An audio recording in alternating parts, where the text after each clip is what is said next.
অনেকে আমার video editing দেখে মেসেজ করেছেন এবং কমেন্ট করেছেন এবং জানতে চেয়েছেন আমি কিভাবে এডিট করি। আজকে আমি আপনাদের জন্য ছোট্ট একটা ভিডিও এনেছি, যেখানে দেখাবো আমি কিভাবে ক্যাপকাট ব্যবহার করে সহজভাবে ভিডিও এডিট করি। আশা করি আপনাদের কাজে আসবে।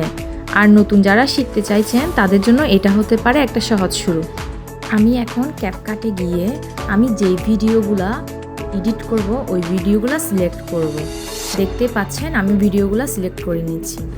দেন এখানে কলেজ নামে একটা অপশন দেখা যাচ্ছে, ওটাতে আপনারা ক্লিক করবেন।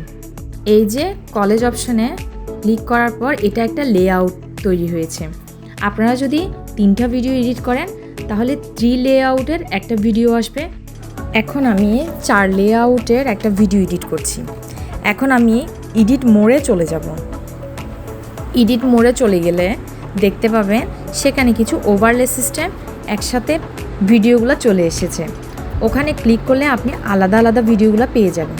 আমার আলাদা আলাদা ভিডিওটাতে প্রত্যেকটাতে বিভিন্ন ধরনের সাউন্ড ছিল, তাই আমি প্রত্যেকটা ভিডিও ক্লিক করে করে প্রত্যেকটা সাউন্ডগুলো অফ করে দিয়েছি। দেখতেই পাচ্ছেন আমার ভিডিওগুলা বিভিন্ন সাইজের রয়েছে, তাই আমার এটা স্প্লিট করে এগুলা কেটে নিতে হবে। আমি আমার সাইজ পছন্দ মতো স্প্লিট করে নিলাম।